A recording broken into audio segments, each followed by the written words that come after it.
A week after ending his presidential campaign, Julián Castro stood in front of a crowd at Elizabeth Warren's Las Vegas campaign headquarters in front of signs that said, "We Red Heart Julián," delivering an energetic endorsement of the senator. "I can't tell you how many conversations I had along the way where I'd be talking to a voter, and I thought I had them going. I thought I'd get their support. They're nodding, and then we'd get to the end of the conversation and I'd say, 'Well, can I get your support?' And they'd say, 'Well, you know, I love you but I'm going to vote for Sen. Warren," he joked Friday night. So now, instead of carrying on his own fading campaign, Castro is happily taking his role as a prominent voice for Elizabeth Warren's "It's easy to be here for Sen. Warren because our vision for America matches up very well," he told BuzzFeed News in an interview before Friday's event.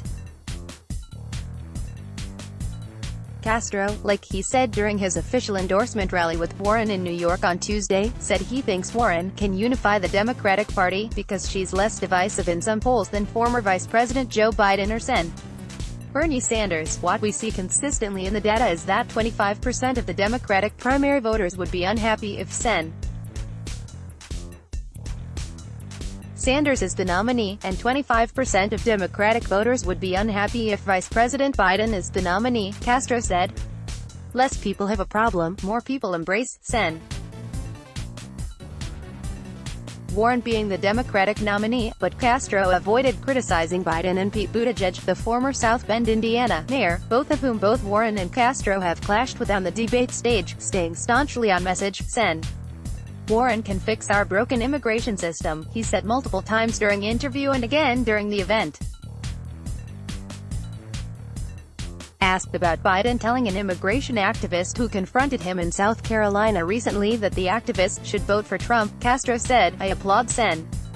Warren for embracing the idea that we can fix our broken immigration system and to do that she's done it in a respectful, straightforward way. I wish all of the candidates were there as well, but unfortunately that's not the case," he added. Castro had been more willing to spar with other candidates when he was a candidate himself, especially on immigration issues.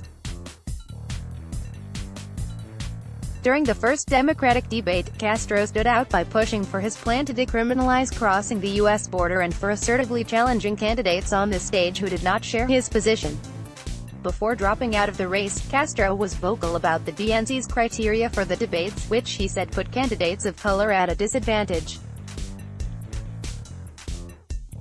On Friday he said he thinks the DNC needs to take a look at the lessons learned from this 2020 campaign cycle going forward. "There certainly is value to having more diversity on the stage," he said.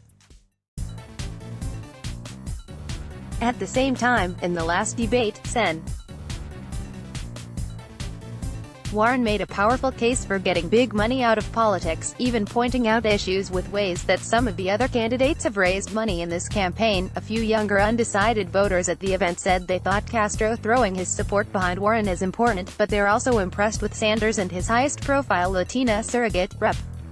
Alexandria Ocasio-Cortez. "I think they're both equally as good," said Stephanie Ponce, 22, a student at Nevada State, who added that she's also considering Andrew Yang.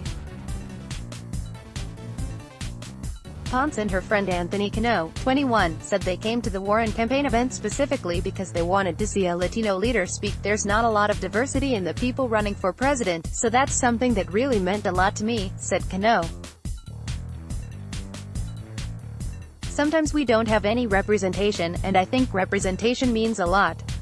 So that's what really brought me to come here. Let's block ads."